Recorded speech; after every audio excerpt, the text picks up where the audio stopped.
All right, folks, welcome back to Phatkat Collections. Doing another Invicta up close and personal. A little bit different format than you guys are used to. Normally I show you me, but a lot of folks don't want to see me. So, I want to be able to, I don't want some folks to not watch this content and kind of not get the opportunity to see some of these amazing watches just because you don't like my format. So I'll do both. We're going to have a nice selection of videos as always on this channel. But lately, again, I'm coming back to the Invictas because I have the 4K camera now, something a lot of people bitched about for years. Got to thank Ocean Evil Watches for forcing me to buy a 4K camera.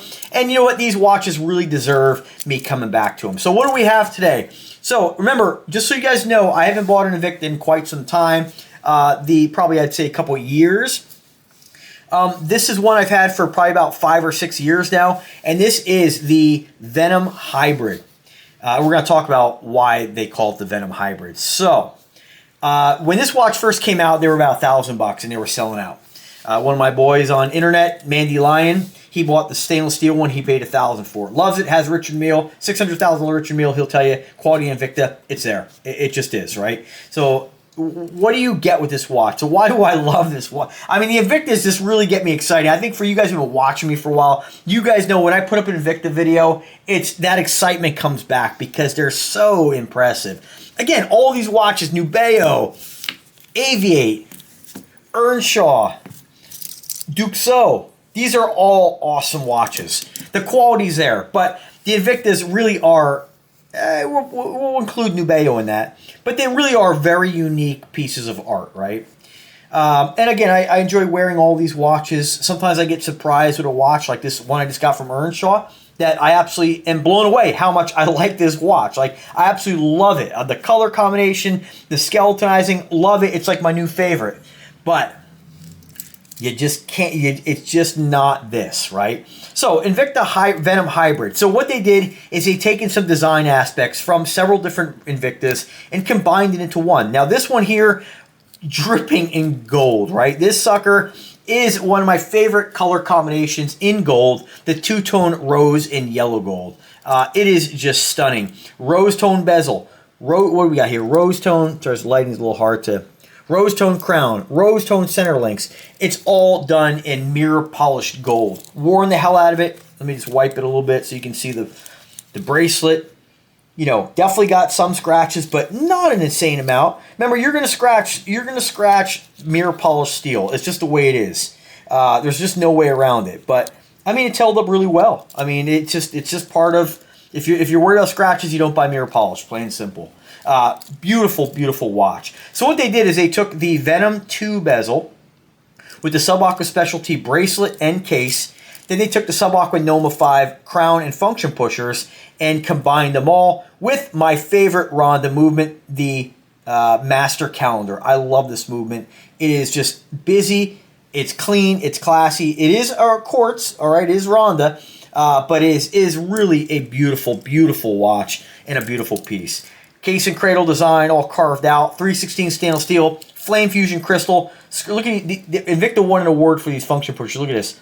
You unscrew it, and they extend, and then they retract. Butterfly crown. Just, I mean, amazing. Just amazing attention to detail. Amazing quality. Beautiful bezel action. Lines up perfectly, not like some of those Rolex watches where people are like, oh, it doesn't line up. Like, this is an amazing watch. Nice depth around the bezel. Definitely going to protect that flame fusion crystal. Not that you need it. Very durable. They just knocked it out of the park with this. Now, I do think they should have called this not a Venom Hybrid, but really a Sub-Aqua Specialty Hybrid, because most of the watch is a Sub-Aqua Specialty. The case, the bracelet, that's most of the watch is from the Sub-Aqua Specialty. Sub-Aqua Noma 5, crown and function pushers. The only thing Venom related is this Venom bezel, and you're not going to find a lot of Venom watches with this bezel. This is the Venom 2, and they only made a few variations of that watch.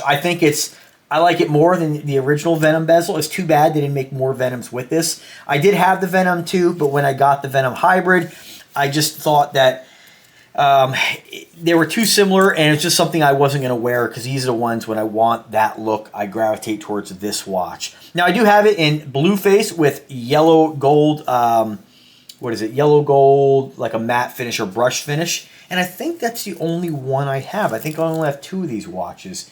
And, you know, because I have a lot of the Sub-Aqua specialties, which is very similar. But it is a beast. It's a huge watch. It's big. It's thick. I think it's about 23, 24 millimeters in thickness. 52 millimeter case diameter. Just an awesome, awesome creation by Invicta. Screw-on case back. I mean, just beautiful. Remember, this watch, well over 5 years old now, and it looks flawless. It's perfect. It works great. Let me just pop the crown in and see if we're on the original battery. Yep, this is what I love about the Master Calendar. You have that wheel for seconds. No hands, just a wheel. Very cool. Now, lume on Invicta watch is never great, so that's the only gripe I would say. But for me, it's not even a gripe because I could care less about lume, but I mention it because I want you guys to know Invicta never has great lume. It's something they've never improved upon. Why, I don't know, because it is important to a lot of folks. Maybe not me, but a lot of folks.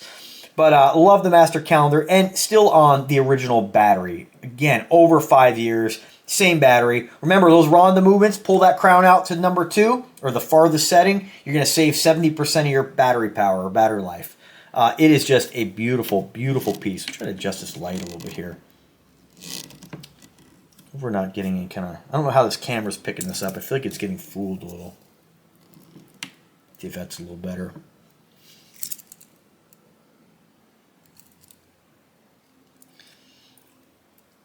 Now, I mean, gold on gold may not be your thing, and I hopefully by this video you can see the difference between the rose and yellow. I love this combination. It's just dripping in gold. Gaudy, big, beautiful. Gonna get noticed, gonna get compliments, gonna get, wow, look at that watch. Gonna get, dude, can I see your watch? It draws people in, and that's why there's a lot of fun in wearing Invictus. And if you're into the whole, like, you know, I'm not into the whole, you know, the cruises, and people really get into, I guess, the community. I'm not really into that, but if you are a very community-minded person, you'll definitely appreciate. There's lots of groups out there. Invicta Addiction is one of the big ones on Facebook, but there are larger ones, of course. But post your wrist shots, share your deals. It's just a... There's a lot of people who are... Then there are the fanboys, too. There are the Invicta snobs as well, so to speak. So remember, you know, no matter what you like, be kind to people, you know, as long as they're being kind to you. I'm not saying somebody's insulting you, what you like, to not fire back. But, you know, this is a very cool watch. It gets wrist time. So is this normal size Duxo. Look at the little size comparison, you know. I mean, it's just crazy. You know, Nubeo. Beautiful watch as well, but this watch, there's not a lot of folks out there making watches like this. And this is, I think, what a lot of the watch snobs can't stand, is that they want the attention. They want people to say, oh, look at my watch. They want to be noticed if they're spending $5,000, $10,000, $20,000. But a watch like this is what draws people in. This is what gets to know. If you walk by a guy wearing a Rolex, if two people wearing the same watch, and I'm kind of making a little light of this and a little joke, but for the most part, if you wear a Rolex and you wear this watch, most people are going to want to ask you about this. They're going to want to know more about this, not the Rolex. So unless they're like a Rolex, you know, fanboy, of course. But I'm just, you know, whatever makes you happy is all that matters. Buy what you really like. And, you know, the nice thing about affordable watches, you get a great variety of a lot of fun timepieces. Just for reference, I got a 7-inch wrist, so it is a beast. All right, folks. Thanks for watching. Links in the description. If I can help in any way, let me know. Subscribe to the channel, and take care.